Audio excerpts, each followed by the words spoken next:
stories of Brisco and Bradshaw. I would be Bradshaw. That would be your Chickasaw native who knows nothing about phones, technology, nothing. Oklahoma's favorite son, Mr. Gerald Brisco. And we got the three-time karate world champion, the three-time WCW commissioner. You better call my mama. We got Ernest Cat Miller. Cat, welcome to the show. Hey, man, listen, thanks for having me. I'm looking forward to this conversation. Well, Cat, that's exactly what I'm going to do. If we could just get Layfield to show up here and let me get in here. I mean, he's been giving me grievance here for the last 15 minutes. And thank you, Ernest. It did get nasty because if you hadn't been on it, probably would have gotten real nasty with me, and I'd come over the phone and try to choke that guy out. And you can show me how to choke a guy out. I know you can. I've seen you on television. Hey, man, listen, you guys are just like I said, uncle and nephew, man. Nothing but love. Yeah, but he's the old uncle, man. I'm the cool nephew. Mr. Brisco, Ernest, man, nice. It's great having you on here. Like John said, man, I ran into you somewhere and doing one of these damn card shows somewhere in the United States of America. Can't recall where it was at. As soon as I saw you, man, Ernest hadn't been on our podcast. What's wrong with you, Layfield? And so I asked you if you'd come on, and you graciously said you would. So, man, it's great to have you on here.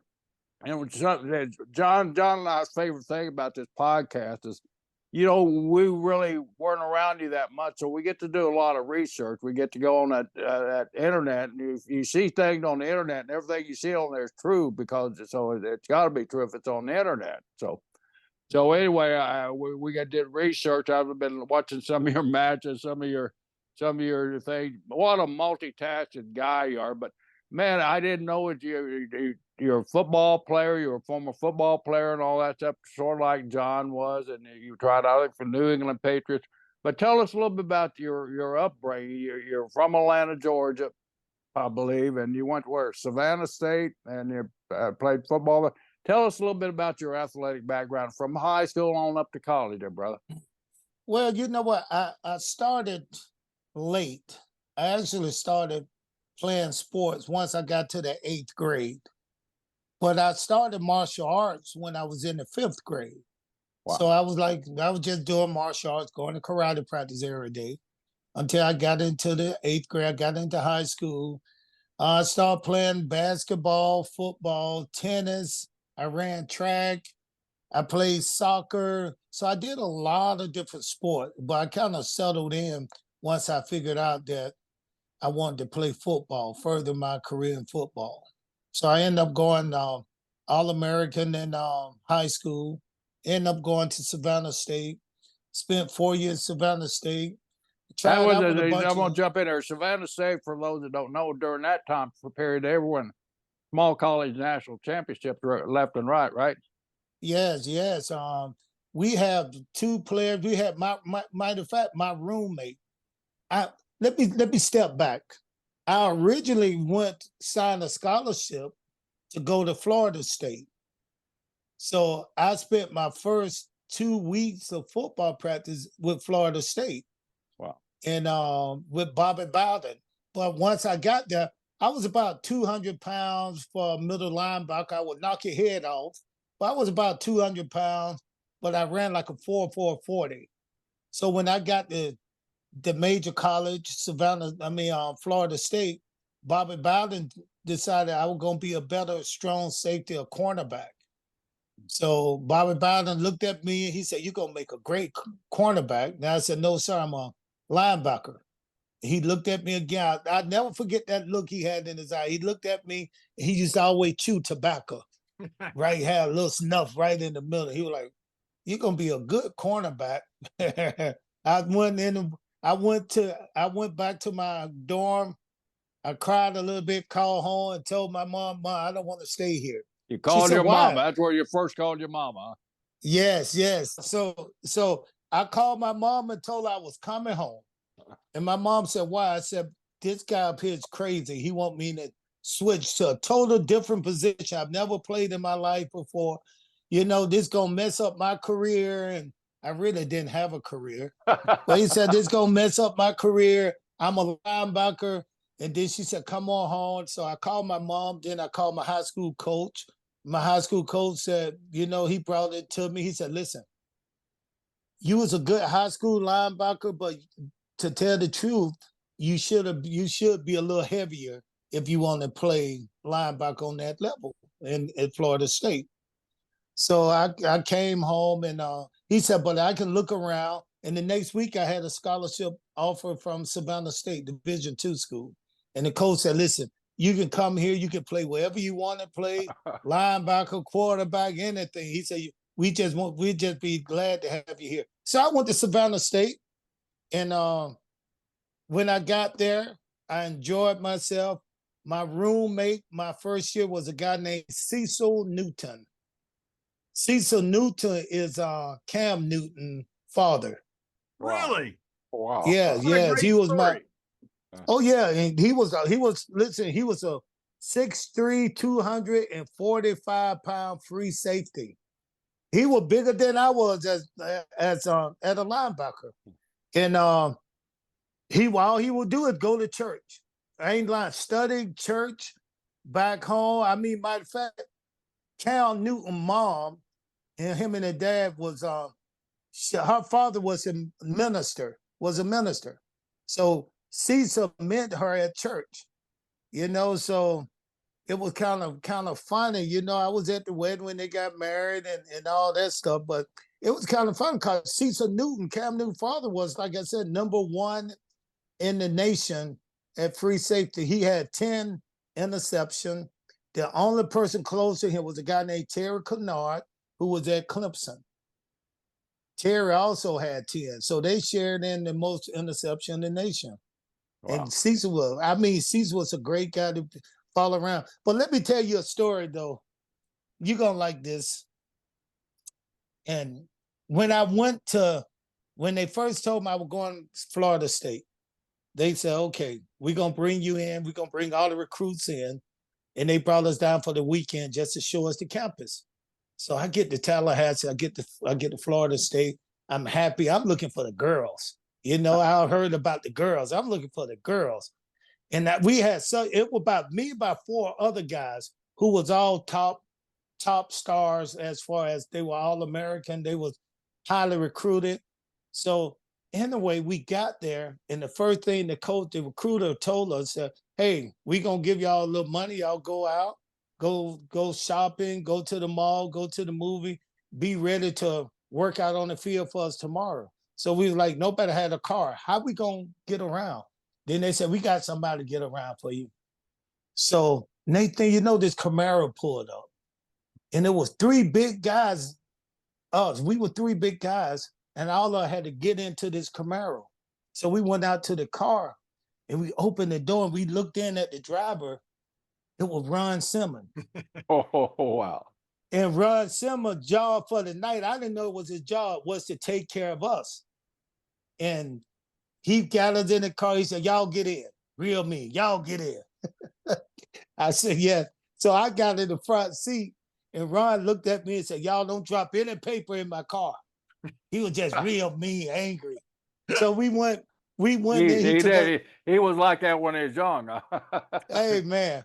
And with the size of his arm, I was just looking at him as he was driving. I've never seen nobody arms that large in the wrist. It seemed like his hand, his wrist, and his foot, all the same size. Just unbelievable, man. But he took us to watch a movie, and he pulled up. He parked seemed like it was a mile away from the theater. And he said, y'all go. I said, why you parked so far away? He said, you guys just walk down there. And then he said, matter of fact, I'm going to stay out here. I'm going to see y'all back in an hour and a half. Then we look, he said, but the move is 2 hours. He said, just get back to the car, an hour and a half. And I remember when the night was over and I talked to Ron, and Ron was just, he did what the nicest guy I've ever met, man.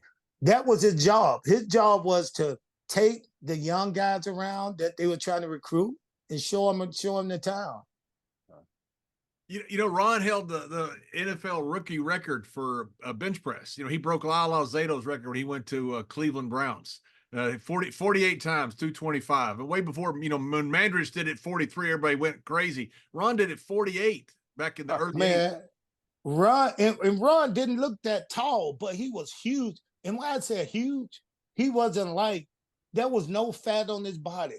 I've never seen a guy look like that in my life. Yeah, In my life. People always ask me, Kat, so, man, if Ron just all he did was train, what would he look like? He'd look like his brother. His brother was a pro bodybuilder. His brother John was a pro bodybuilder he lives up in Detroit, and that's what Ron would look like. I mean, Ron was a genetic freak.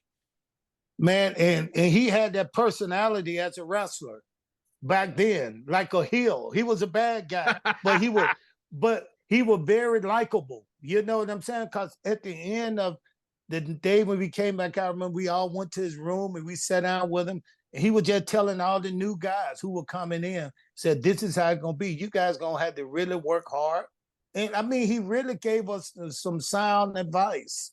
You guys going to have to work hard. You guys going to have to, nobody going to give you anything. And he'll look at us and he said, especially you guys, man. He just said, you guys they're not going to give you guys anything. You guys got to work hard for this. So we took his advice, man, and I'll never forget that, because it meant so much to me to finally to kind of have table turn and we end up working in the same business. And he was totally different once I met him in wrestling. He remembered though. Did he remember? That's what I was going to ask. Did he remember that situation? He gave me the backstory today. He said, listen, I didn't want to do it that night. He said, that's how I made my little money. They would give him, I was highly recruited. So he said, I will take the young guys around that they sent to me and they'll pay me, keep me paid for that quarter. So he was in the school or just finishing up his career? No, he was in school. It was in school. It was his senior year.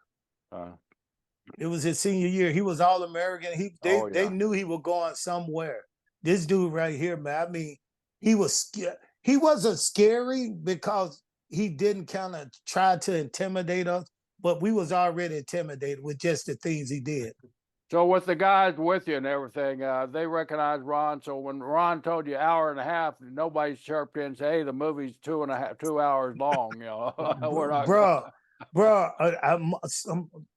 three of those guys, one ended up going to Ohio State, Rory Graves. He was a 6'4", 350 pounds. He played for the Raiders for about 6 years. Antonio Render was a free safety.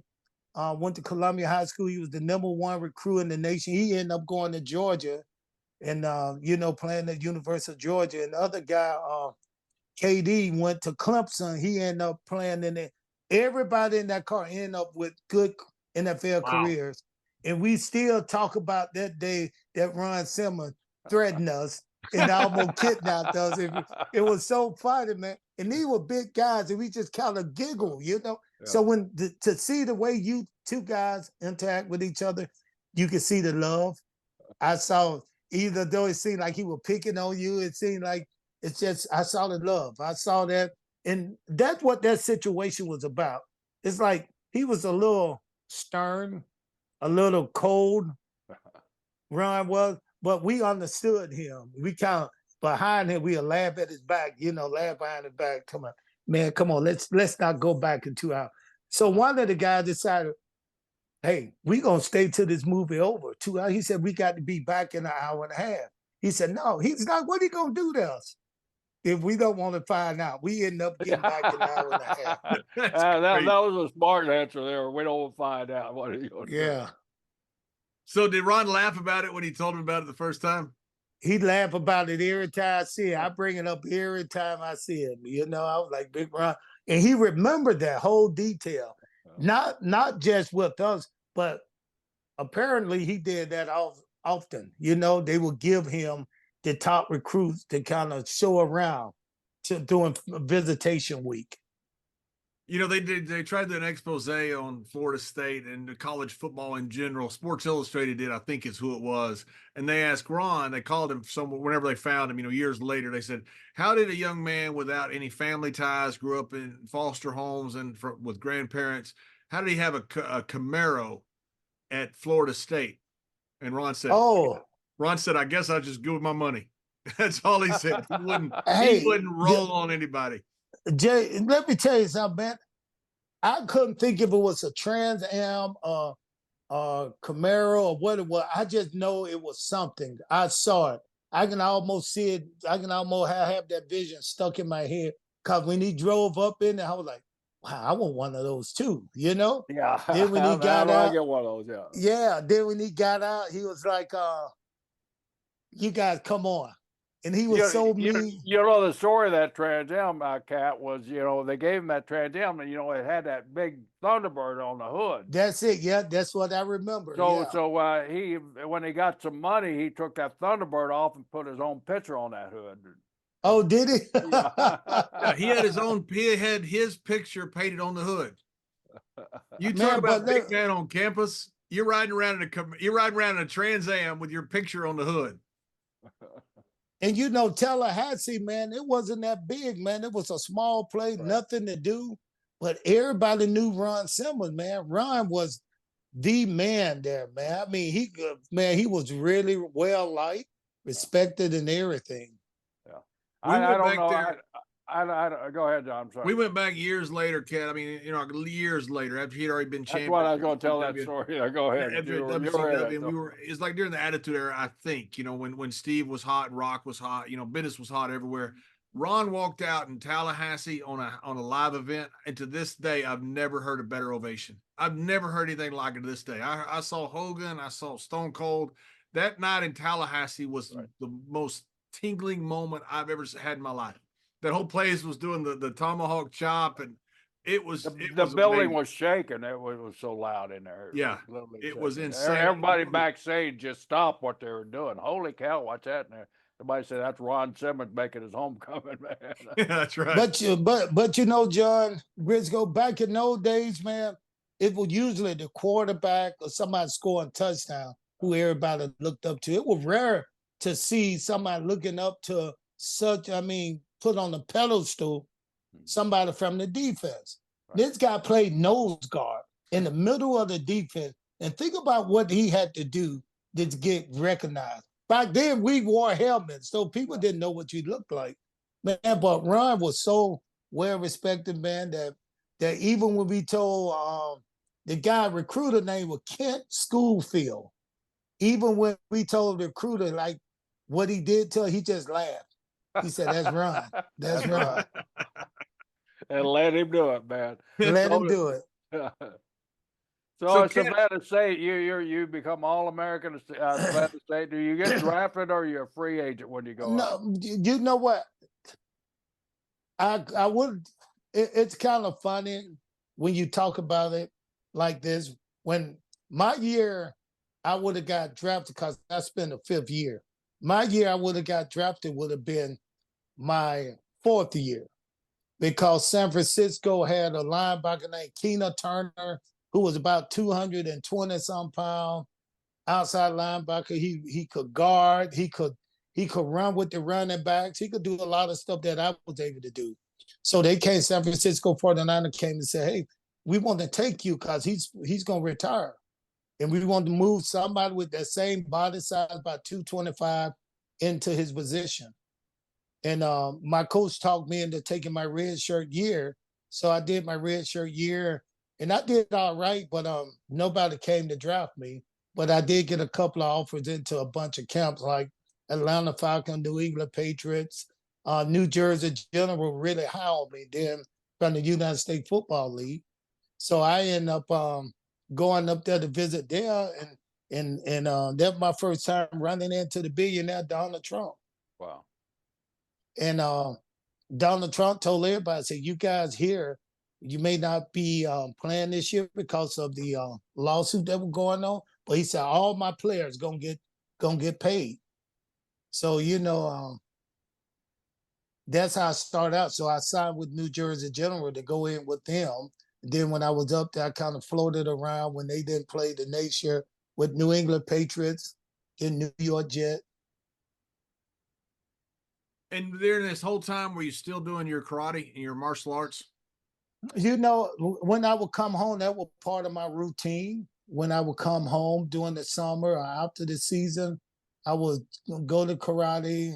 I kind of stopped. I always stayed involved with martial arts. Yes, And were you competing in tournaments during that time as well? I did compete in one tournament. That was the tournament called the Battle of Atlanta, because it was something I started. My first year was 75. And every year, no matter what I would do, I would come home and compete in this tournament because it was one right in my backyard. My family could come to get to see me, and a lot of my friends was competing in that tournament. So yes, I competed every year during the football trials. I know you started at a real young age, but how did that passion become, your sole focus for a short period? You know, it was kind of fun. I grew up in a neighborhood that was it wasn't middle class, but you know, we had our own house, we had a yard, we had a park. Everybody kept the yard nice, but you know, we had a couple of streets. Oh, we had a couple of bad guys, I would call them, and I was one of those guys who were big for my age. I was always big for my age. So I was bigger than most of the guys my age. I was the size of the guys that was a little older. So a lot of the older guys used to kind of pick on me because my mom kept things clear. She said, listen, you're not hanging out in the street. You're not doing this. You got to come home. So we kind of stayed in. So it was a lot of guys that were playing hooky from school, selling drugs, smoking weed. And those are the guys that really kind of picked on me a lot. And I was kind of a big guy, but I was kind of quiet. I wouldn't say anything back. I just walk home. They just pick on me. They picked on me. So, but I had a little brother now that was 4 years younger than me, who had the biggest mouth in the world. So Yeah, he I had a knew, big brother too, though. yeah, but he had a big brother that didn't want to fight. So I kind of figured out if I'm gonna fight, my dad took me to see a movie one time. He said, "Let's go see this movie." He took me and my brother and I, and he took us to the movie. And the movie was called Into the Dragon, and it was Bruce Lee. And Bruce Lee was kicking people all over the place. And it was one scene in there. It was one scene in the movie to where Bruce Lee was standing in the middle, a circle looked like about 30 guys, and they all attacked him, and he was beating up everybody. People, body flying everywhere. When I got through, I said, "That's what I want to do. That's what I want to do." I was like 11 years old. I said, "That's what I want to do." So I went home, and I said, "I need to start practicing karate." So what I did, I got a bunch of the little guys, my brother and his 5 friends. I said, y'all surround me, and y'all just come at me. So they did it the smart way. Instead of coming at me one at a time like they did in the movie, they all attacked me at the same time, beat my ass. and and I had this guy that lived next door. He was the guy that used to drink all the time. He was like the street drunk. He was an older guy, and he had lost his eye. So he had one eye. We used to call him Bubba. And Bubba was just watching us. And then he came over there. He was like, "What are you guys doing?" I said, I'm trying to learn karate." He was like, "Kid, you're gonna get killed. You got to go to school for that. You got to find you a school, and you got to start studying. You got to practice that stuff." So I said, "You do?" He said, "Yeah, somebody got to teach you that stuff." I said, "All right." So I found a karate school. My dad took me there, and I met a great um, teacher that started working with me, and then I started learning karate, and I never stopped. You told me the greatest stat. You've won the Battle of Atlanta every age group, and this will be what, your fifth decade to do it? To be my fifth decade, I won every age group. Even when, matter of fact, even when I signed my contract to wrestle with WCW, Eric let me take a weekend off just to go down there, just to come back and fight in that tournament. Cause Eric kind of understood that's what he like enjoyed doing. And it wasn't just me just trying to, I wanted to show off anything. It was just me wanting to stay focused into something that really, I'm gonna tell you this, man. But my mom and father got divorced when I was 2 years old. My father wasn't really in my life. When I went to college, I was the first person in my family to go to college like that. So, I a lot of situations I felt like I was on my own. But the only thing kept me on the straight and narrow in the right place was because I had that martial artist background. In that martial artist background, we used to tell ourselves that in order to be a good martial artist, you got to be a good person. You can't drink, you can't do drugs. You got to help people. You got to use this right here to protect people. So I was really bought into that format of martial arts, that this is how you think martial art. You don't just do martial art, you think martial art. So I was a real karate kid. If I see an old lady if I see an old lady crossing the street, I would go help her cross the street. Sometimes I got beat away with a pocketbook. Leave me alone. I can do it myself. Or I was just real hands-on helping people. It wasn't about who I could kick around, who I can beat up. It started out that way, but once I got into it, man, I used to watch a lot of movies, read a lot of books about martial artists, and they were all good guys. They wouldn't fight. Who was your favorite? I want to say Chuck Norris. Okay. Chuck Norris, one of my favorite. Bruce Lee kind of motivated me a little bit to do things a certain way to stay in shape and to kind of look good doing it.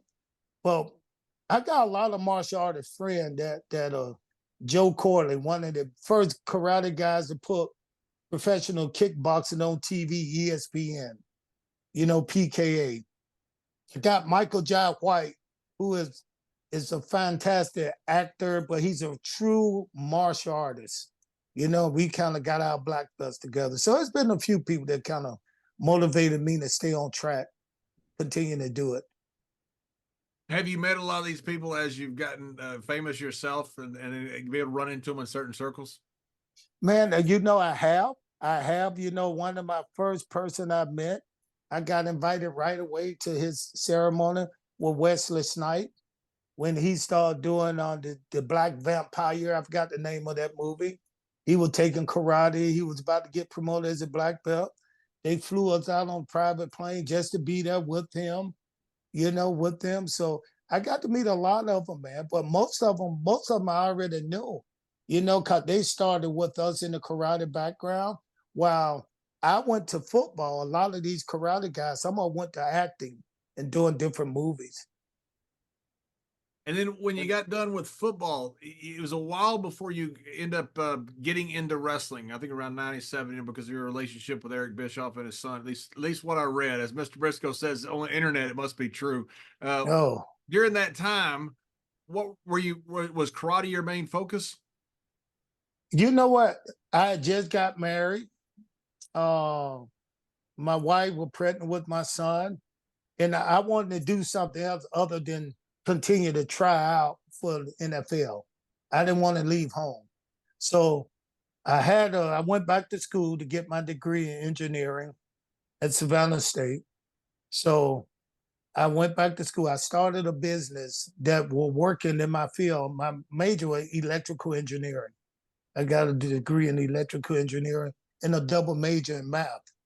So I started working as an electrical engineer for this company. And after the first week, I said, man, this is not me. This is not me. I mean, it's a great job. This is not me. And I decided, I read a book somewhere, I forgot the guy's name, but he always talked about do what you love. It'll never be a day of work. So what did I love? I said karate. I love helping people. I want to teach people now. So I ended up working for this guy called Joe Corley. Joe Corley had about 8 karate schools. He was on ESPN. He was a promoter. He's a great guy. He gave me my first job teaching karate. So at that age, I started teaching karate, and there, where I made a lot of new friends. I met Eric Bischoff's son, Garrett Bischoff. Garrett, one of my first karate student, and little brother. So, you know, I just fell in love teaching. And during this time, UFC is starting up during this time as well. Did you ever think about going into something like that? You know what's so funny? I know Eric may not tell the story, but I'm gonna tell you the story. Eric Bischoff called me one day and said, you want to be in a fight? I use fight tournament. Now I started doing kickboxing too. When I was teaching, I did kickboxing, and I was pretty good at it. I was beating everybody. I was undefeated, but it wasn't no money. You were trained for like 3 or 4 months and make $500 to $1,000. You know, because when you get through paying everybody. So it wasn't any money in that. I met Eric Bischoff, and once Eric and I started to talk, he talked about it was underground fighting. So he talked about this underground fighting thing. So I told him, yeah, I want to fight in one of them.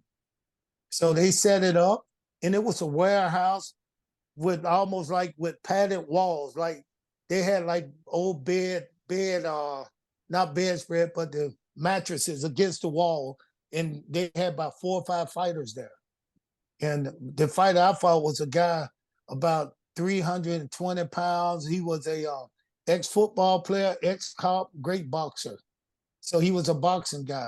So I ended up, that was my match for the night. And we had people who were judging us who were just dressed in regular clothes. You know, it wasn't, you could tell it wasn't formatted. It wasn't anything put together to highlight. It was just purely for someone to take pictures of what's going on.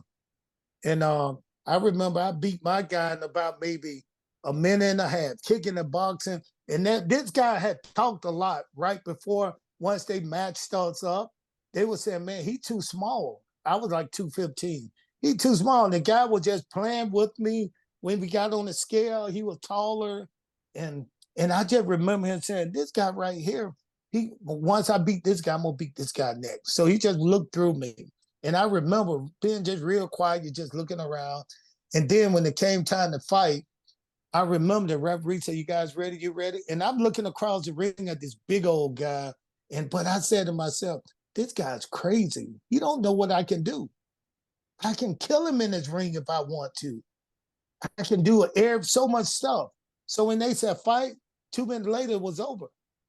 And I remember turning around and said, so this is who y'all brought for me. And this is all y'all got right here. This man, he was getting up on the knee. He was just staring at me. I said, you need to bring your whole family down here.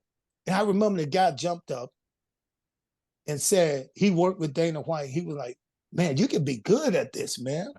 You can be good. You can talk. You got good looks. You can talk. You can be good at this new thing, this thing that we're doing, mixed martial art.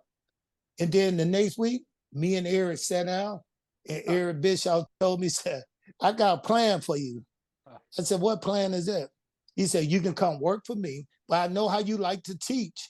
So what you could do, I could get you set up with something in Japan to where you only work 3 months out of the year. Then you can come back and you can continue to run your school. I said, what's the plan for that? He said, where's the new mixed martial art? We're going to build your name. Then we're going to send you into this right here. Then the next week, he said, let's go to dinner. And I remember Eric Bischoff said, we got some people going to meet us. So we sat down. I don't know if it was Dana White or one of his right-hand guys, but I remember sitting at the table with Don Fry, Dan Severn, Tank Abbott, and a couple of guys who were really named guys in the fighting thing.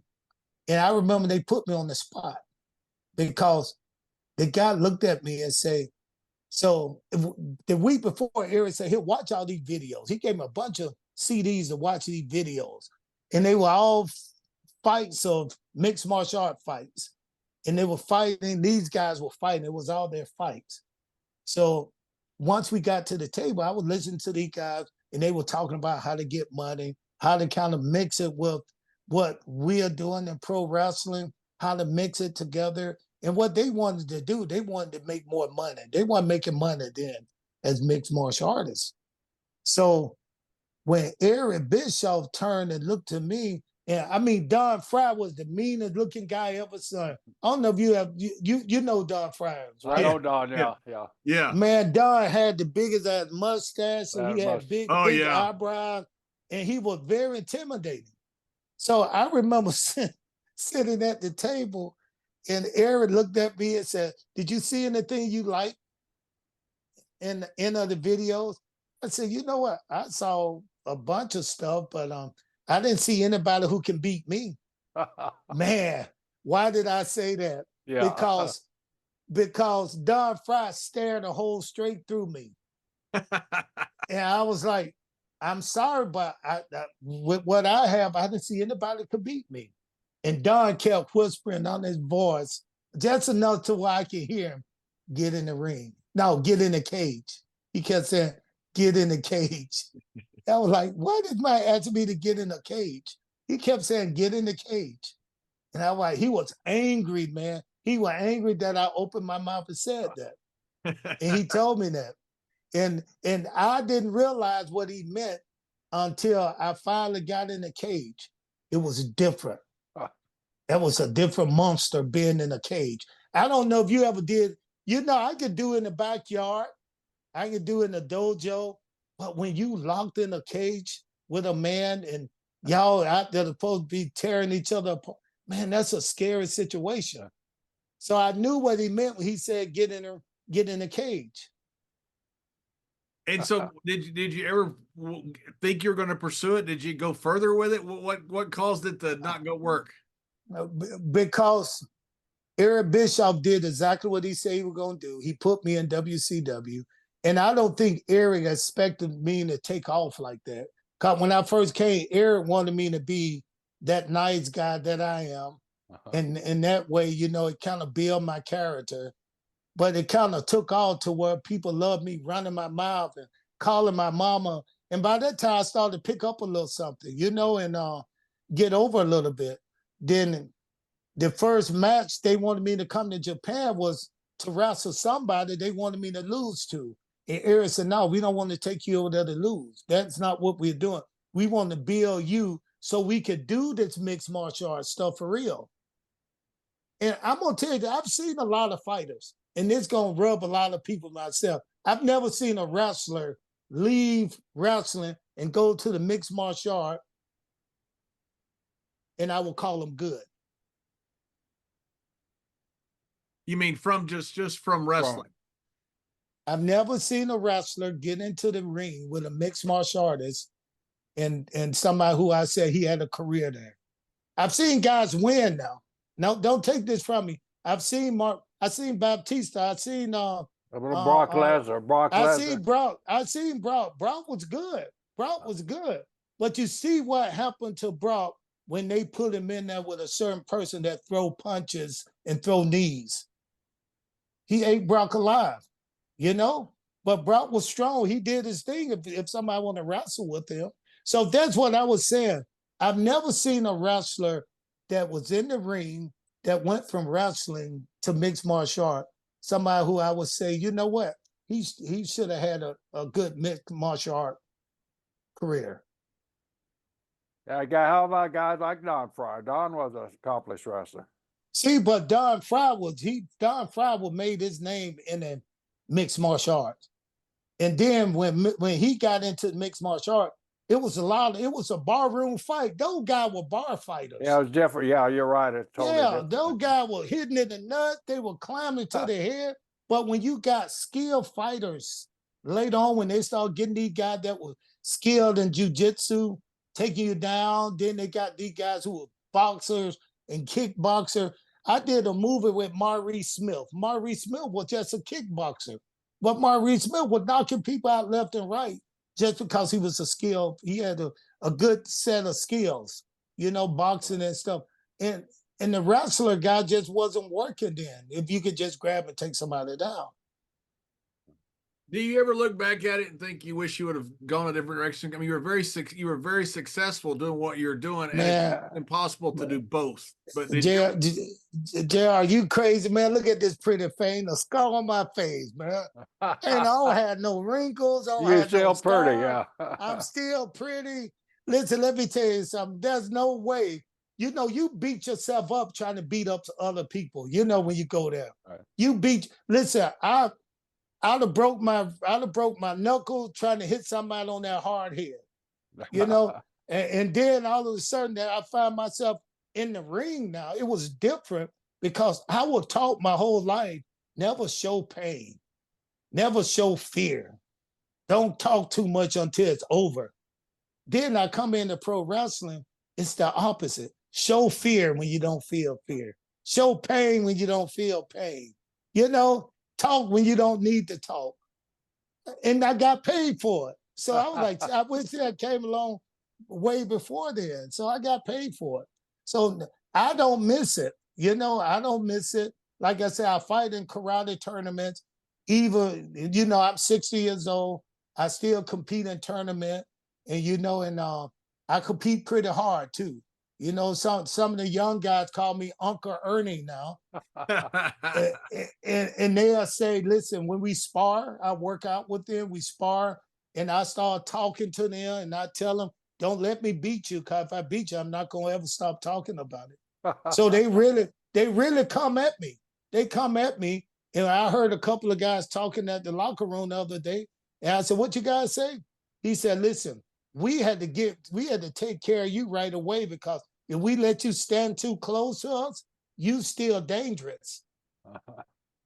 So I'm having fun doing tournament, you know, and teaching these young guys. And my thing is, you know, I probably have taught about maybe my whole life about maybe 1,000, 1,500 student kids, just kids, young kids from the age now. Matter of fact, from one of my most kid, Gerald had just turned 40. I was teaching him when he was like 10, 11 years old. How was Garrett back in those days? Was he good? Oh, Gerald was one of the nicest guys. He was a pretty boy. He still is a nice guy. Good. Man, he was the nicest, hardest working guy.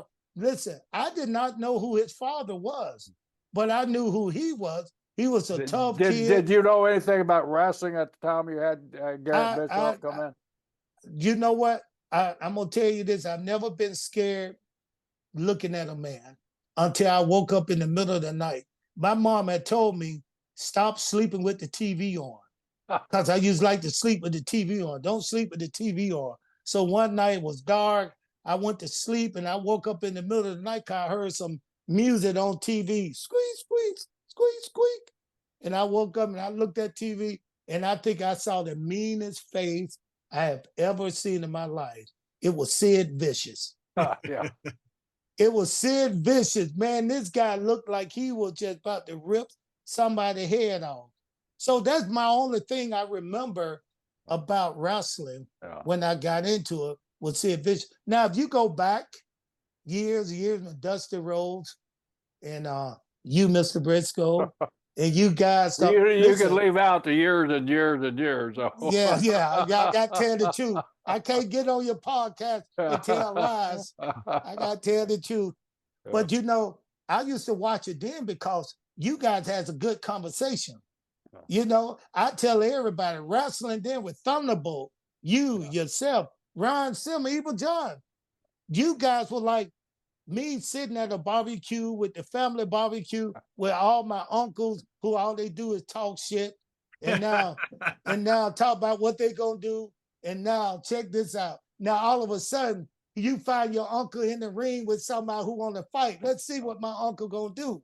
So that's what wrestling is like. That's how I enjoyed it. When I see you, John, and Big Ron Simmer in there, y'all did all that talking in the back, drinking, having fun. Now y'all out in the ring. Let's see what these guys gonna do. That's why I watched it. You know, it wasn't, like I said, it wasn't what I see today. Y'all weren't doing all these Somerset flips and all this stuff. I can't see JBL or Ron Simmons doing all those backflips. Oh no, they didn't do, but they show, hey, they sure know how to beat your ass. They can That's kick some what I ass, said. that's for sure. So take us. You're coaching Garrett and everything. Garrett's a hell of a student, and Garrett's a hell of a young athlete too. And so his dad pops in one day, or what? Man, How's that come about? man, that was a crazy story because I did not know Garrett's father at all. His mom used to always bring him in. I think Eric was on the road, but Garrett I used to teach Garrett technique, which I would do a lot, and the kids would go home and they'll come back, and what I taught them is just totally different than what they're doing. They'd have went home and talked to their mom or dad who had never taken a karate class, and they messed up everything I taught, so I had to start over. Garrett was different. I taught Garrett something, and he'll come back and he'll be better at it. And I was like, what did you learn to use that like that from? He said, oh, my dad took karate before. That's how I said, oh, yeah. Yeah, he told me I can use it that way. He says, is it wrong? I said, no, it's right. You can use it that way. So I never asked him about his dad, though, but I just knew his father took karate. So one time, Garrett came in, and his mom always come in and sit down, and I wave out to her, and she waved to me. But Garrett came in, and I didn't see the mom. And then I said, Garrett, where your mom at? He said, my dad brought me today.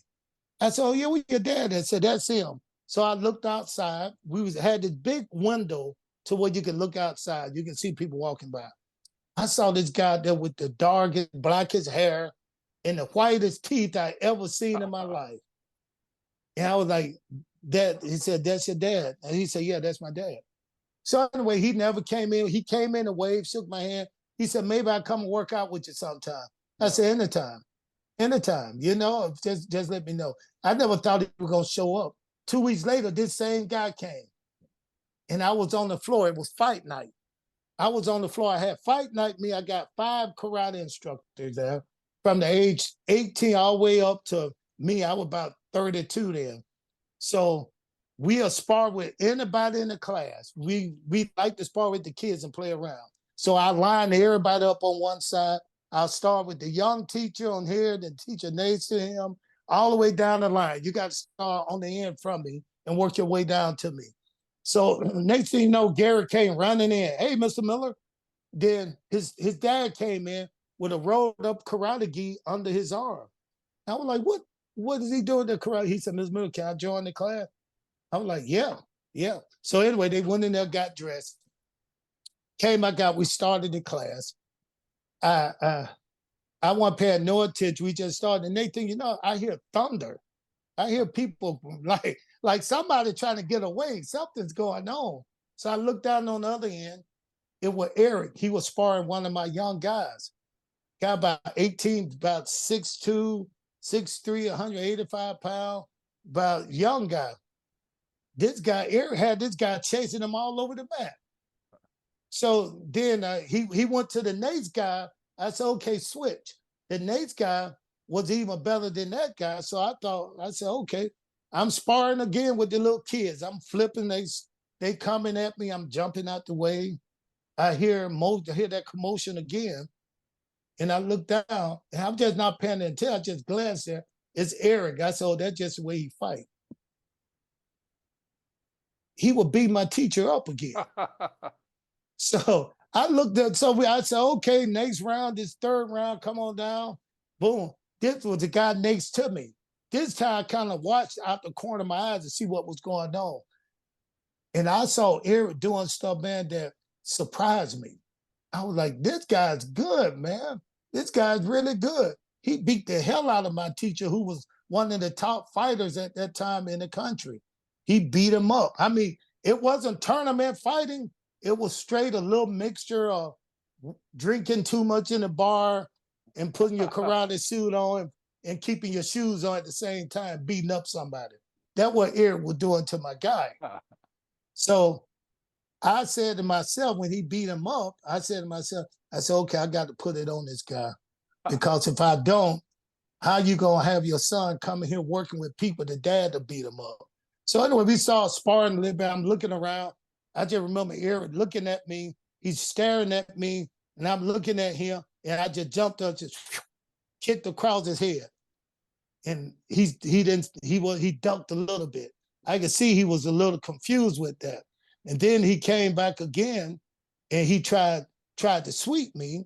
And when he tried to sweep my leg, I flipped out of it. I kind of cartwheeled out of it, then smiled at him, and that kind of took him away. So then when I took off, he come back fast enough, he just covered up. And then I heard a voice say, "Come on, Dad." And I remember, hey, this somebody's father, and that's my student. That I'm not gonna get anything from this. So I start working with Eric. I'll play with him. He'll try to sweep me. I'll flip out. He'll try to do, when I said flip out, he'll sweep my leg. I'll do like a backhand stand, or I'll jump up and do a kick, go around his face. And then when it was over, I shook his hand. He went back to the locker room. And I remember coming into the locker room. I said, "Man, you're pretty good." Then he said, "Listen, I want to say thank you." Then I said, "What?" He said, "Man, you could have did anything you wanted with me in there." He said, "I want to thank you for the respect you gave me and not making me look bad in front of my son and making me look good in front of my son." So I said, "Oh, thank you like that." He said, "We need to go to lunch, man. I want to kind of throw something your way." And when he meant that, he wanted to talk to me about becoming a pro wrestler. You know, he said, "We got everything we can do." That was the first time he had ever talked to me about, because I still didn't know who Eric was, even at that time. Even when he said, "Hey, you can come and work for us at WCW," I still didn't know. And this is the funny part. So I went to another gym the next week and I ran into Booker T. And I was a fan of Harlem Heat. So I was like, "Booker T, yeah, man, we were just talking." I said, "This guy just made me an offer, say if I want to try to get in, he can help me get in." He said, "Who is it?" I said, "Eric Bischoff." He said, "Oh, yeah, yeah. Now that's a good guy to know." He said, "If he's trying to get you in, you really need to consider that. That's the best way to get in." Wow. And so what happened when you met with him for lunch and you agreed? What happened Oh then? my You go through training? What happened? John, don't even do that, man. The first thing he did, Eric almost ruined the whole thing. He almost made the cat get the hell on before the cat was in the hat. This dude took me to do something that a black man should never be forced to do. He What's took me to that? eat sushi. Eric ordered all this sushi. We went to a sushi restaurant. He ordered all this sushi and he was just putting it on our plate. And I was just, the smell of it was making my stomach hurt. And I was like, "Man." And I was like, "Do y'all have anything cooked?" And she was like, "Yeah, we could get you something cooked, you know." So Eric and I talked about the meeting. He was like, "This is what I could do. I want to get you trained first. So I'll bring you into the power plant." And at that time, he said, "I'll train you. Then, we'll put you out and let you work. We'll work you. Don't worry about it. We'll take care of you." So when we got ready to leave, I remember getting up from the table and he said, "I know what not to do for you in here." He just said, "I'll take care of you. Don't worry about it." And I just said, he said, "Contact me next week and we can work something out over the phone, get you a contract or whatever it takes to get you in there." So Eric looked at me. He said, "I know what not to do." He said, "What?" "No, not to take you to eat sushi anymore." So anyway, it took about maybe 6 months.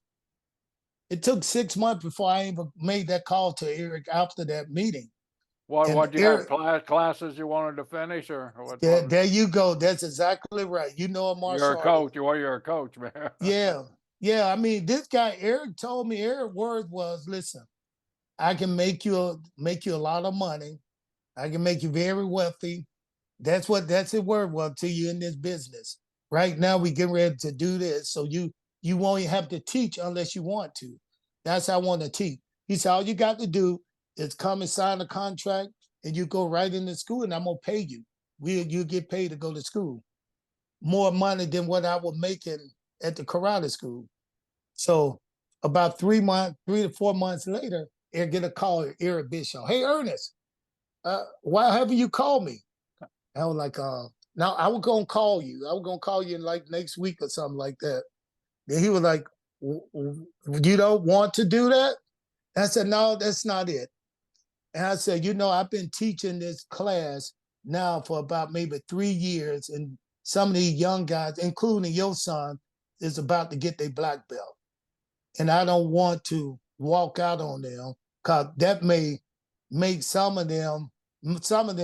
might make a moment that they should remember not so big, you know?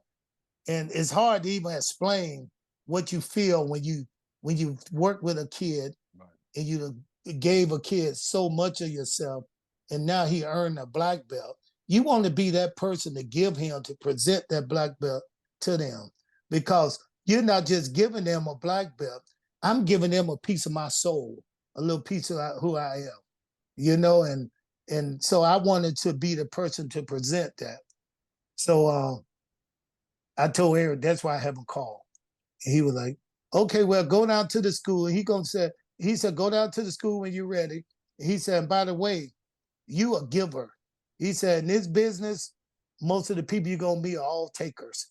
He said, but you a giver. So he said, go down to the school when you're ready. And we'll go from there. So deadline went, class graduated. Then the next day I went down to the power plant. I'm in Sarge. I've been on Jody. I'm in Pez Watley. So they started working with me. They all knew who I was. They started working with me. And I was in the school for about maybe about a month and a half before I even ever received a paycheck. Eric Bischoff came down there working on the NWO stuff. They were getting ready to do something for that Monday Night Nitro. And Eric just happened to come down there and he saw me working in the ring. He was like, Ernest, what are you doing here? I said, I came that day I told you I was going to come. He said, you been down here that long? He said, have you got a check? I said, no. He was like, man, why have you said anything? I said, because I knew that eventually, you know, you were going to do what you say you were going to do anyway. So I wasn't worried about it. So that's how I started out with the power plant. Wow. Wow. You weren't in the power plant very long either way. Man, you hit them. You smart. What you been doing, man? I did research, man. He just doesn't know how to get on Zoom. That's all. Oh, he does. Man, listen, you're right. I mean, it was kind of, I was very athletic. Things I can do is like if they said we need to have you on the outside cat, and this is how we do it. We have somebody to take you, you hit the rope, then you go underneath or go through the rope. That's how you get to the outside. I did not know how to do that. So what I knew is if you throw me to that thing, I can flip over and land on the outside of the ring. That wasn't the way to do it, but I ended up in the right place. So as they threw me off, I hit the rope and flipped over, land on my feet outside the ring. And they were like, Terry Taylor said, how many times out of 10 can you do that? I said, probably 10. He said, okay, so we're not going to correct you on that. He said, all you had to do is baseball, slide out, or go through the thing, but we'll do that. So I was able to pick up pieces of where I need to be. I could get to my spot. So when the time came for me to go out on TV, I wasn't ready. Listen, my whole career in WCW, I wasn't ready to be in the ring. Because the only thing I did not want to do, I didn't want to hurt anybody. But I think Eric wanted me to stay close to who I was, the type of fighter I was, you know, throw real stuff. And when did you get the gift of gab? You're a terrific talker, which obviously shows that you're a very smart person. But was this from watching back in the day of Dusty Rhodes and Thunderbolt Patterson and all these guys? Was that where you kind of realized that's what wrestling is all about, talking people into their seats? Yeah, I think you're gonna like this. I grew up watching Red Fox. Oh, I love Red Fox. I love Red Fox. Fred Sanford. I ended up watching Fred greatest show in the history of the world was Sanford and Son. I can't tell you, me and my dad watch that show every single week. Yeah, George Jefferson, Archie Bunker. You know, I end up JJ Dynamite. I ended up watching. All they did was talk. I end up being in locker rooms with guys. All we did was talk and have fun. Yeah. Once I got to the ring, and I'm a good old country boy. So, I got that Southern thing going. But I could take a conversation, and I'm going to tell you this right here. I'll just deliver the message the way I would deliver it. Now, I didn't try to do it like Dr. Martin Luther King or some old smart scientist. I deliver the message the way I would deliver the message. And people go either like you or hate you. You got people who can say bad things, but people gonna like you. They gonna like you saying no bad thing. So I just deliver the message the way I would deliver the message, like you said, to the boys in the locker room. I wasn't worried about the fans or the people at home. It's like what the guys gonna say back in the back. And I'm gonna give you a prime example. I'm talking to my sons one day. I got one with 12 and the other one was 16. And they played basketball. So I said, okay, we're going to go home. We're going to play a game of basketball. Whoever win, get the new car or get something. And my little son looked at his oldest brother and said, hey, I'm going to eat you like a pot of collard greens. And I thought that was so, I was about to say, where did he get that from? But he was my son, so of course he got it from me. And that's some stuff that Dusty Rose, that you'll hear guys say, and it's not about what I say, it's like who I say it to. Sometimes the key is who I'm saying it to, And I was able to figure that out. Like they had me doing this thing to where I would turn my back and say, I'm gonna give you 3 seconds. I got to count to 3 before I put my hands on you, because I'm such a deadly man. So I tell him, I turn my back on him, and I said 1, 2, the whole thing. Then I turn around on 2 and kick him. Now that went over pretty good. But when I asked Goldberg, who one of my friends, can I do it with you? And of course he said yes, because he wasn't gonna do nothing but spear me in my back. But just me standing in the ring talking to Goldberg with my finger in his face, that stuff my mom used to do to me when I got in trouble. That finger get right in your face, and the closer it get to you, you're gonna get a slap face in a minute. So I'm just talking to Goldberg, and to say something like that to Goldberg, who people say, is he crazy? It just made it more entertaining. Yeah, and what people don't realize is if you can talk, you don't care what the match is. No. So what do you find the most difficult? The actual working part, the physical part, or the talking? Because a lot of people can do the work, but they can't do the talk. But you could obviously do both of them. What was your easiest one? Stand grounded. Understand that this is really not a real fight that I'm in. Oh, yeah. I shouldn't try to build my ego off of winning and stuff like this. And I just try to stay real humble. Even if I did something wrong, which I probably did, being so green in the business, I would tell people, I'm sorry. If it messed up, how did I do?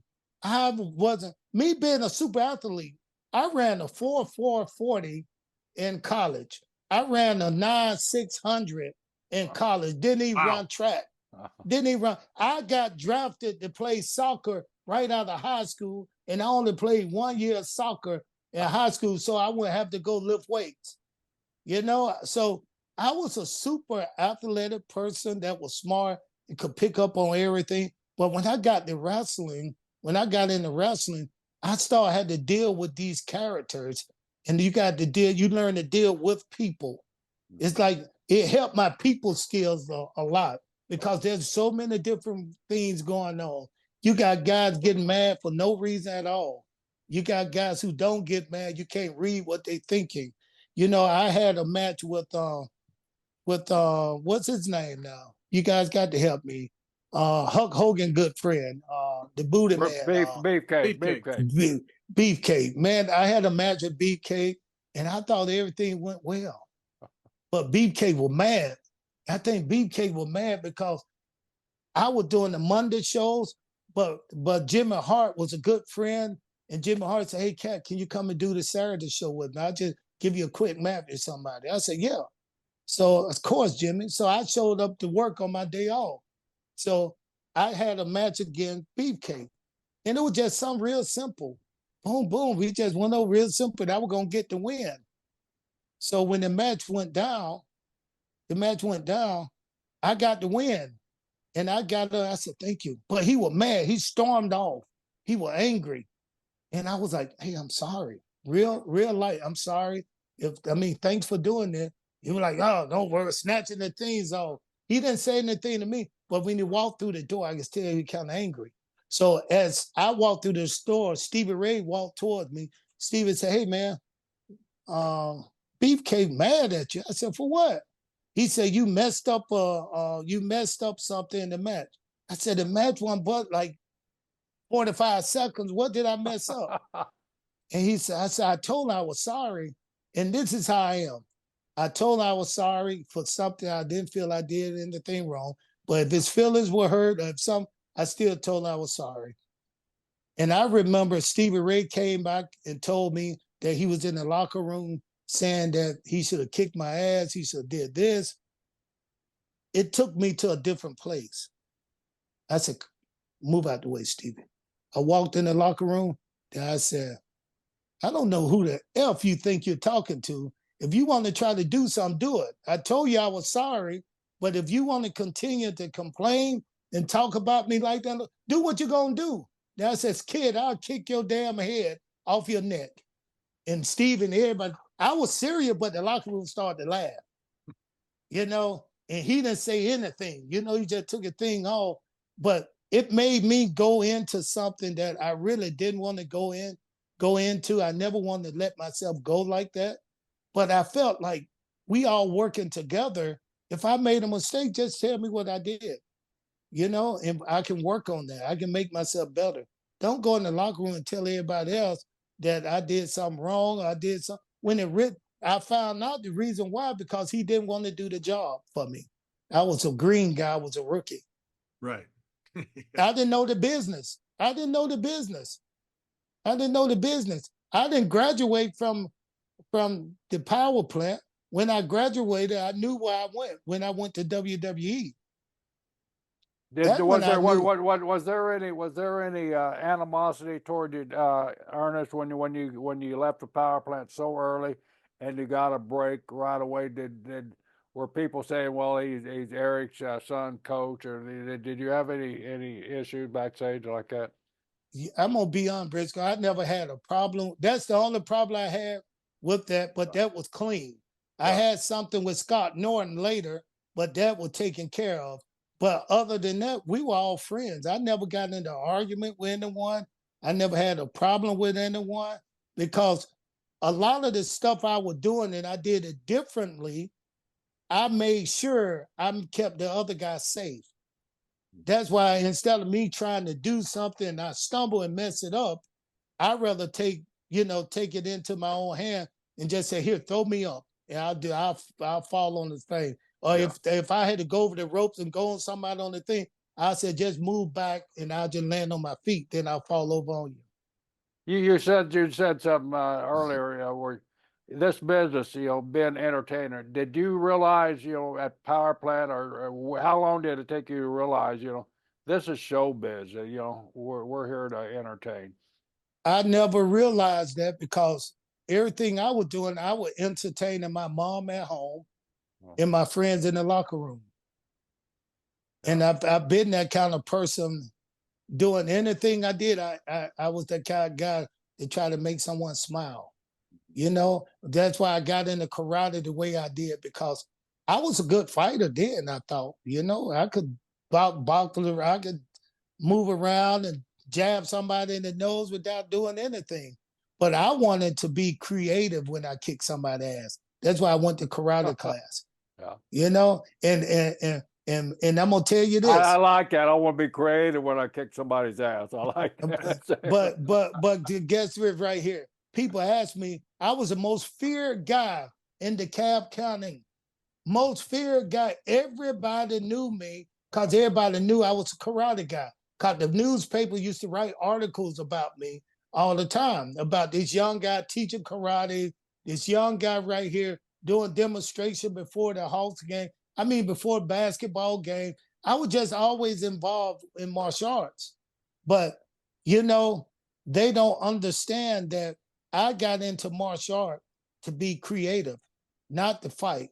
So when it came time to, I'll tell you a story. Got one tried to pick a fight with me one time on the basketball court. And he looked at me, he squared off, and he jumped at me, and I put my foot right in his face. And he looked at my foot. I swear, he looked at my foot and said, "Man, there's no way I'm gonna fight somebody who can keep their foot up that long." And that's how I was able to continue to get out of fights. I never got into real fights. Wow. Where did the dancing come from in the Oh ring? man, that was the I used to turn on WCW just to watch you dance. I thought it was me and Ron were so entertained when you go out there and dance. You know, growing up, man, of course, I guess, I mean, I was in love with pro wrestling. That's when I was into pro wrestling. And I was into pro wrestling and I was into James Brown. I remember James Brown was coming on TV when our family had a family picnic to go to Six Flags, one of the best amusement parks around. I cried just to stay home with my grandfather so I could watch James Brown come on TV that night. So, you know, it was just watching James Brown, man. James Brown just did something to me when he would slide across the floor. And that was my first gig there. You know, my mama, friends would come over and I can hear my mom talking. "Yeah, you should see my son dance. He can do the James Brown." And they think, no, she'd call me, "Hey, baby, come in here." And I'll come in there with my drawers on and I have my socks and shoes on. And she said, "Do the James Brown." And I'll slide across the floor, dancing. And they just laugh and just enjoy it. And then they'll have my little brother come out and I'll drop down, come out, put the towel on my neck and walk me off and I'll dance some more. So it was just me just being, just enjoying James Brown. Did you become a friend with James Brown later on when you were doing those gigs with him? Oh man, he was a big wrestling fan. I saw where he gave you a couple of capes, right? You Oh still have those man, capes? I still got those capes, man. And wow. And matter of fact, when he came and gave me those capes, we talked for a while, and I thought it was his cape because I said, "Where'd you get the capes from?" He said, "I had my guy to make them." So I said, "Okay." So he said, "This is one. Which one you want?" He gave me a red one, and a gold one. He said, "Which one you want on you?" And he said, "Let's just take both of them out." And this is so funny. I had been doing my routine for a long time, and it was all my James Brown stuff. So you know, I'll get to the ring, I'll come out there, I say, "Hit my music." The music come on. I walk to the ring, I dance. Then when I get ready to talk, I said, "Turn my James Brown music off." So the weekend that we had James Brown in at the pay-per-view, we went to the ring, the crowd went crazy. I went out, opened the ropes up, he stepped in the ring, he started dancing, and I wanted to say something, and I was like, "Turn my James Brown music off. Turn my James Brown music off." And James Brown said, "Man, play my music." And the music kept playing. And then so we just went into no practice. We just went into the dance routine. He danced, then I danced, then I danced. But Sonny Ono was my cape guy. So I used to have to signal to him when to come and put the cape on me. But man, James Brown, I never practiced anything. But then Nathan, you know, I hit the floor and his guy was holding the cape in his hand. So I hit the floor. James Brown came over, grabbed the cape and put the cape on me, then snatched it off me so I could come back. And I realized, like, this is his stuff. That's how he know what to do. Yeah, This is his stuff. I saw you on an interview, and it's my favorite James Brown routine of all time. Please don't go, where you said it's like a wrestling gig, you know, where he drops to his knees, they come over, "Come on, James, let's go." Let's go. Start walking off. All of a sudden, he throws that cape back and please, please don't go. I mean, Hey, wow. it's like the old sleeper hole where you get the Yeah. guy in the sleeper Yeah. hole, and the one he looked like he going, Yeah. then the two he dropped the arm, then Yeah. three times he started wiggling. Yeah. Yeah. That's the same idea. Did you know during that time, Kat, that obviously the competition between WCW and WWE was going crazy, and everybody's doing everything to try to win that. Did you feel like WCW was going to hang around? Did you think that when things were starting to change? What was your thoughts during that time? My thought during that time is I knew nothing about that side of the business. I was trying to learn one side of the business, Yeah. in that office, in that business part of that. I knew nothing about wrestling. I knew nothing about wrestling. I was trying to make my way through it to entertain people. And most of the reason I was working so hard, it was not to become famous. It was not to become a great wrestler. It was to make a friend who took a chance on me proud that he took that chance, Eric Bischoff. I just wanted him to feel like, man, this dude did something for me he really didn't have to do. He got me in the business. I was able to take care of my kids, send my kids to private school, move my mom. The first thing I did with my first check, I bought a house for my mom. She was still living in the little house that we had when I was 2 years old. I bought my mom a brand new home, moved into a home. I was able to do a lot of things for my family. So you know what, man, I had nothing but respect, and I wanted to make sure. That's why I never got into real fights in wrestling. There was a bunch of times I felt like punching somebody in the nose, but I think if I do this, Eric Bischoff would look bad because he was the one to bring me in. So I never did any of that. Never failed a drug test. Never did drug. Never didn't drink. And didn't do anything but talk a lot of crap. And talk you could, brother. Is your mom still alive, Ernest? My mom passed in 2014. Yeah. She passed in 2014, and that's around about the time, man. I had some good things going on, but it wasn't dark. It was hard though. It was hard. Yeah. It was like I didn't have no more smile in my body. I didn't think I could be funny anymore because it's like you love when you lose someone that close to you. Yep. Spiritually, it's like you don't feel something. Yeah. You don't feel that smile. You don't feel like laughing, but eventually it come back because I laugh at some of the things her and I used to talk about. Like when I was on wrestling and my brother came home, my brother said, I came home, I went to my mom's house and I'm in the room getting ready for dinner. I said, hey, Ma, I speak to Mom. She back in there watching something. Nathan, I'm in the room. I'm putting on my stuff and I hear her back there cheering. Get up. Come on. Get up. Get up. Clapping her hands. She was hyped. She was going crazy. I'm like, what the hell? I walked in there and I looked at TV and it was one of my old matches. And I was like, she had like it. I was like, I'm back here in the room and she in there cheering like she watching a live fight. That's how she was. She was just she was a fan of mine. She was like my number one fan. She was supported me through anything and everything that I had to do. Besides you, Ernest, who was her favorite wrestler? Man, my mom was like a one person. I would say Dusty Rhodes. Yeah, I would figure. Dusty Rhodes and Ernest the Cat Lad. Yeah. Two good ones. Yeah, absolutely.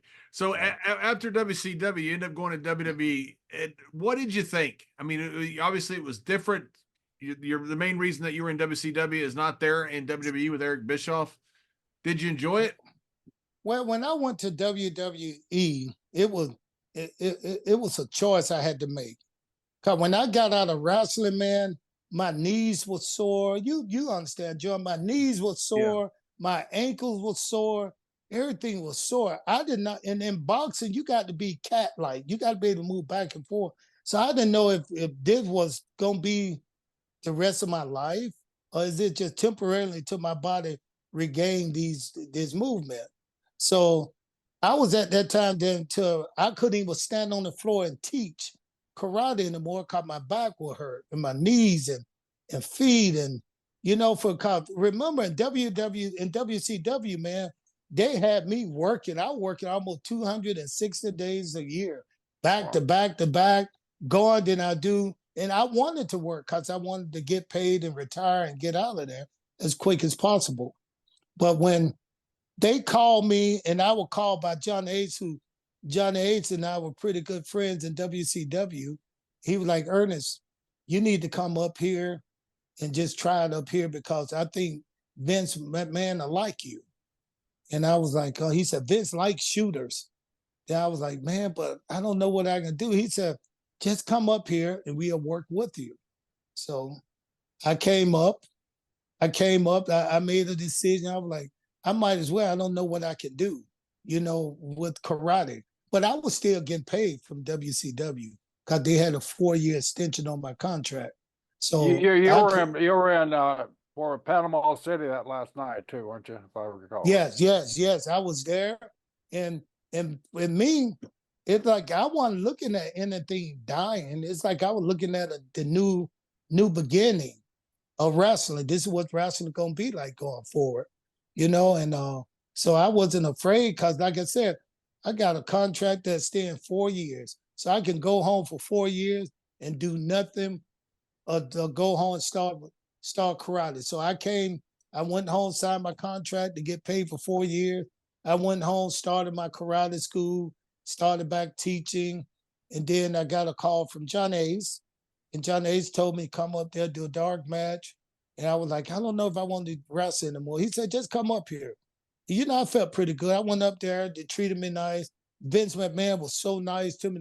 The whole time I was there, Vince was always nice. I could walk in his office and sit down. He said, sit down, let's talk.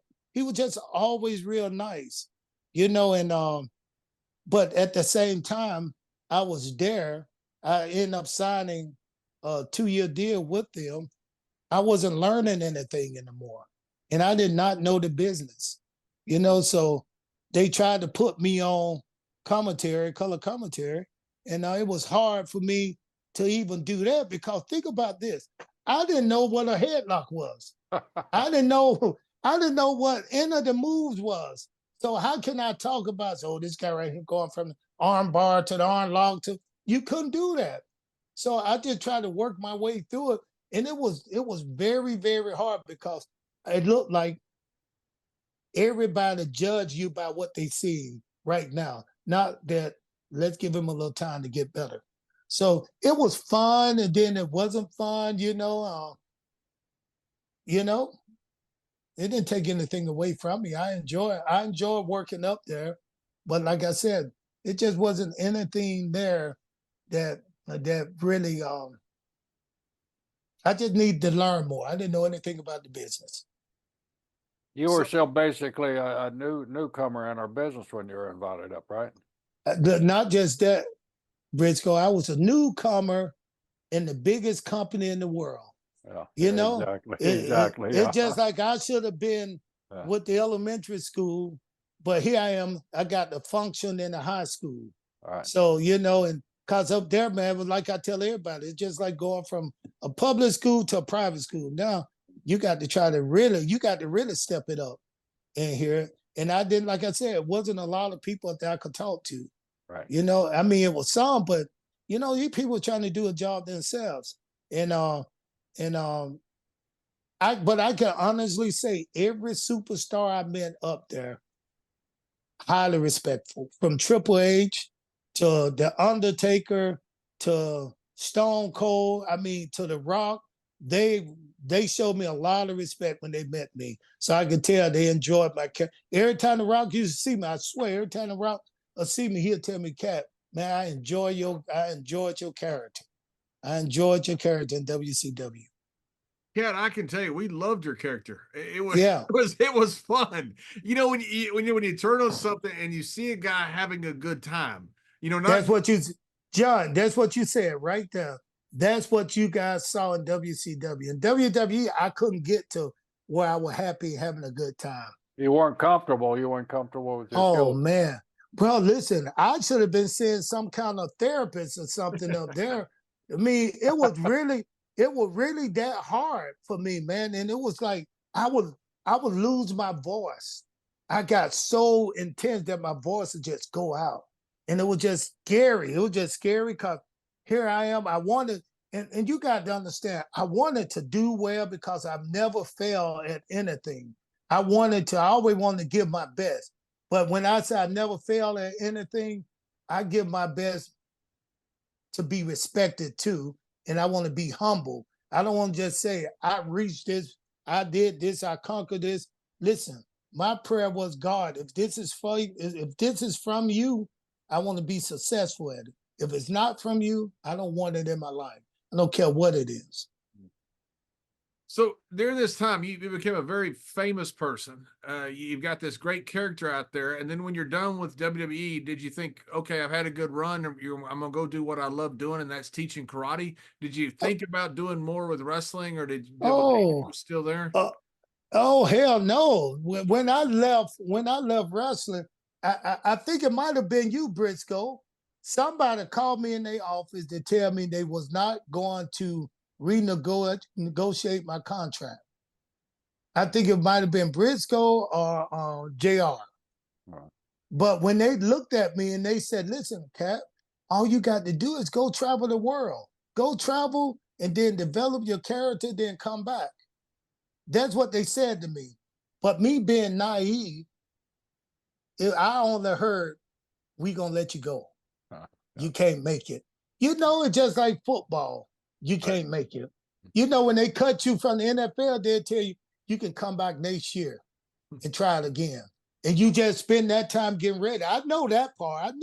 I knew when John got that same message that you did in there. Yeah, I've been cut. I've been cut like that, and I've been fired.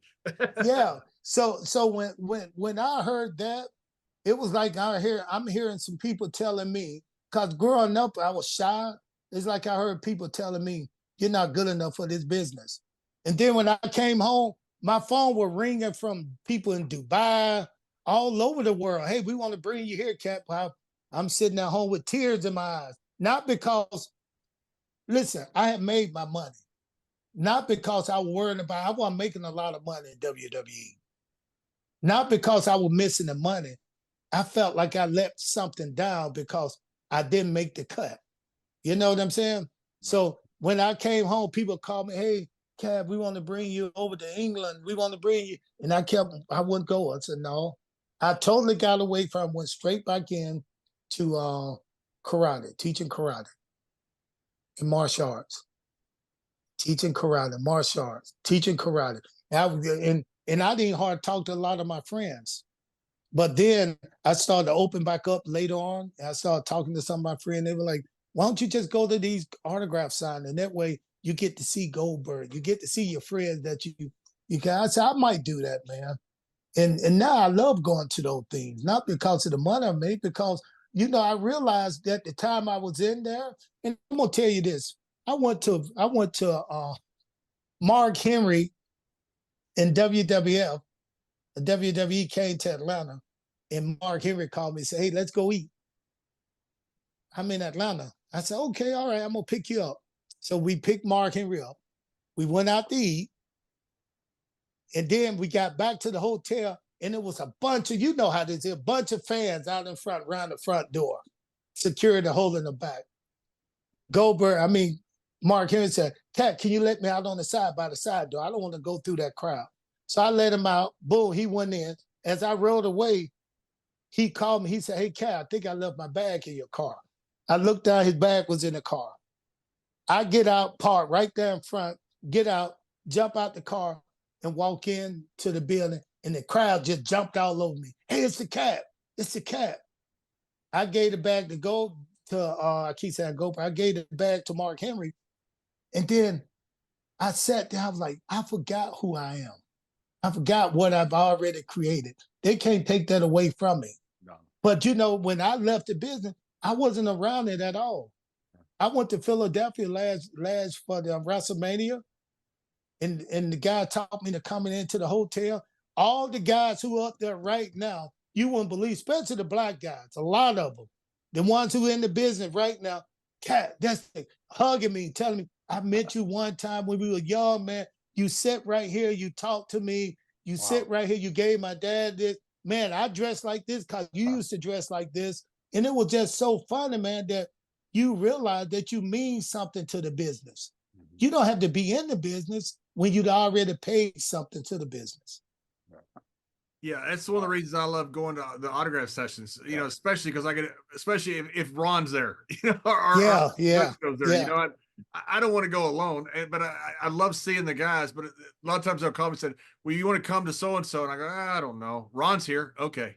Yeah. Yeah. That's it. You know, it just Yeah. you miss the guys. You miss the Yeah. guys. You miss being around them. It's just there's nothing like, I guess, not just this business, but it's also like mixed martial arts. It's also like football. You know, when you've done something for so long, it's a real brotherhood. And I mean that in Yeah. I mean that in a, you know, Yeah. non-gender specific, you know, Yeah. instance, you know, Right. including the women, but it's like a brotherhood that you have and you miss it.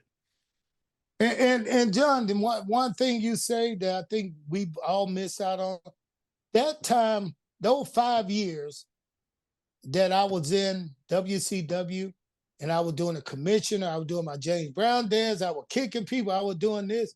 Somebody was watching us. A lot of people were watching us. Yeah. We made a mark on the business Yeah. that no matter how long you stay in there, people gonna remember you. Yeah. You know, and you helped carry that torch to where the thing is right now. Even though, you know, I haven't been put in no Hall of Fame, I haven't been invited to any other things. I haven't been invited to nothing outside of, you know, wrestling anymore since I'm not in it like that. But the thing is, WCW, we were going at it. We were having a good time. We was in the locker room watching you guys and laughing and enjoying the business too. But to me, I was just having a good time at work. Yeah. Yeah, And I and would- people, and we were lucky, Kat, you know, because we were there when the ratings were through the roof. I mean, the ratings were so good on Monday night. They thought about moving Monday Night Football because Oh ratings yeah, were so good. I know. I know, mean, John. we were so lucky to be there and not be there during, you know, during a downtime of the business when ratings were Oh, low. We were there when the biggest ratings, but you Yeah. know, boom. Depends, you know, it's different now how you measure it, but the biggest rating booms in television for sure. hey, listen, this is what you said that is so true. You were saying superstars. I remember in celebrity that I met so many celebrities that when they saw me, their eyes went open. You know, I mean, from Shaq. Shaq used to be in the man. Listen, I used to say we were celebrities to the celebrity. Right. You know, those guys looked up at me. You remember Roger Clement? Oh yeah. Oh yeah. The Rocket. He- Yeah. He's a big wrestling fan. I remember I was walking through the back one time, just moseying along. Then this big old tall white guy said, "Hey, Cat, how you doing?" I said, "I'm doing good." Then he said, "Can you take picture with my kids?" So I said, "Yeah." So I put my arm around the kid and I would take a picture. And I'm talking to the kid because I said they had to be back there with somebody. And I said, "Who y'all with?" As we were taking the picture. He said, he said, "My dad, that's my dad." I said, "Who your dad?" He said, "Roger." He said, "That's my dad." I said, "What is he, like a race car driver or something?" They started laughing. Said, "No, that's Roger Clement." I was like, what did he play baseball? I did not know. I did not know these guys, but these guys knew me. Actresses, I mean, just everybody. Wow. Wesley Snipes, I never met Wesley Snipes, but he was a big wrestling fan. He wanted us to go. So, you know, we were celebrities to the celebrities. So now I went to AEW, right? I went to a show at AEW. And I just went down to watch. It was in Atlanta, and a lot of my friends worked there. So I went there and I was sitting around talking to some of the young guys. And I forgot this hip hop rapper. He's a big name guy now. I can't think of his name. Rick Ross. No, not where Rick Ross. Can't think of his name. But anyway, he walked through. And as soon as he walked through, all the guys, the wrestlers now, the stars of AEW, they was like, "Oh man, let's go. What's it called? Kevin Gates. Oh, there go Kevin Gates, man. I can't believe I got him tattooed on my leg." And these guys was like fans of Kevin Gates. And Kevin Gates just walked past them like they weren't anybody. And this was just like last year, even about a year ago. He walked past them and they were treating him like they was at his show. But then when he walked down, he looked at me. He said, "Oh, I know him." He started laughing. "I know him. What was that? What's his name? I know that face." Then he said, "The cat." "Yeah, that's the cat." That's the cat, you know, and that's how we were. We were totally different than these young guys today. You Yeah, know? it was an incredible time. We had the same thing at the Staples Center one time. Arnold Schwarzenegger was there in the 90s when he was the biggest star in the world. And he Yeah. was the most polite man. He was asking people, "Do you mind if my kids get a picture with you?" I go, "You're freaking Arnold Schwarzenegger. You do whatever you Yeah. want." Uh, It was But unreal. Vince McMahon knew how to deal with those guys too. Vince didn't treat those guys like they were bigger stars than his stars. That's right. He didn't. Yeah, he had a very unique way about him. You know, Cat, I want to bring one more old time story here. You were in the ring with Goldberg before he got the rocket attached to his hind end, right? And Yes. did you train at the Monterey factory with him, or how did that go? Man, we trained at the it was kind of funny when me and Goldberg and I met. It was like, you know, who got the biggest ball? You know, it's like we came in the power plant, you know, I wasn't no pushover, but I done fought real. They get me ready to fight. Goldberg came in. Goldberg, he looked like a real fighter. He was real tough. He was a tough character. So I remember standing in the ring, and nobody wanted to work with me at that time because I wanted to work on my kicks. And people was afraid of my kicks. So I kept saying, can anybody please come in the ring with me and let's just work? And everybody was just a little tired. But then Goldberg came in, new guy. He was like, hey, I'll work with you. Then I was like, oh, okay. That's I meant like when I said, okay, what do you want to do? I meant what did he want to do? Because I was gonna work on this thing. Then we were gonna work on your thing. But Goldberg yelled like, we could do whatever you want to. We could street fight. We can fight. You can do whatever you want to. Then I said, hey, come on in the ring then. Come on, to stop talking, come on in the ring. And Pistol Perry Watley went crazy. He liked that kind of stuff. Yeah. Pistol Perry was like, hey, it's more than one badass in here now. It's a bunch of bad guys in here now. Hey, there ain't nobody scared of you. Get on up in the ring. And Goldberg and I became friends that day because the respect we had for each other.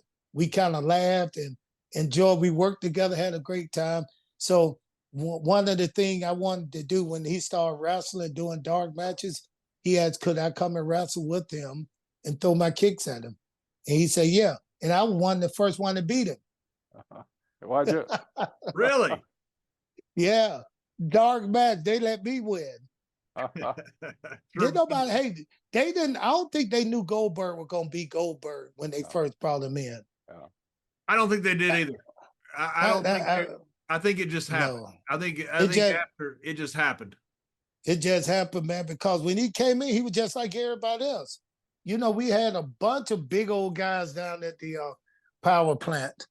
But when Goldberg came in, he never cracked. He stayed tough the way he was throughout his whole career.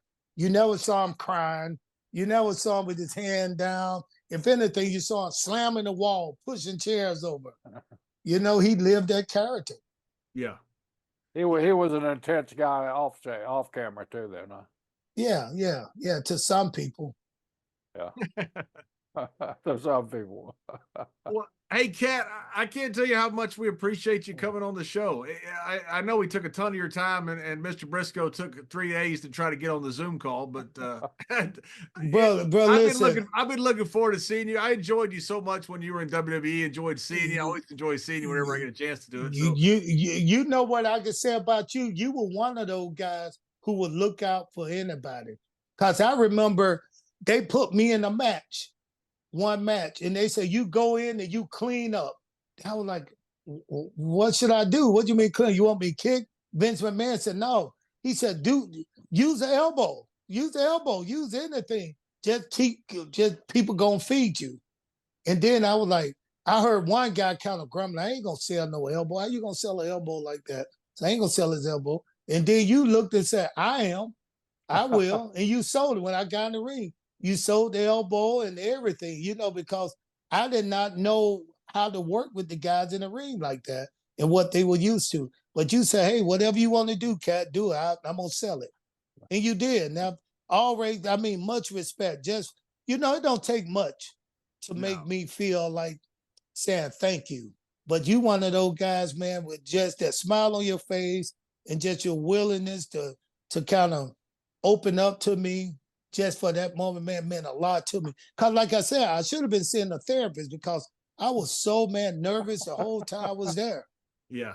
It's overwhelming. That when you come in there It at is. WB, it's so new and it's so big. It's overwhelming to everybody. It happens to almost every person that comes in. It overwhelms them at some point. But Kat, hey, thank you very much. And also, you Okay. got your big. When is your big tournament coming up? Oh, the Battle of Battle of Atlanta. Atlanta. Yeah, it's this weekend here in Atlanta, 2 days. And I'm gonna report about it. I'm gonna report to some people. I got my podcast here, the Cat's Corner podcast, so I got to have one of you guys on here. If not both, I Anytime. got to have one of you guys on here, man. Anytime for you, Kat. And Anytime, yeah, anything for you. anytime. Yeah. Always. All right, brother. So, thanks for having me on. Thank you, Kat. brother.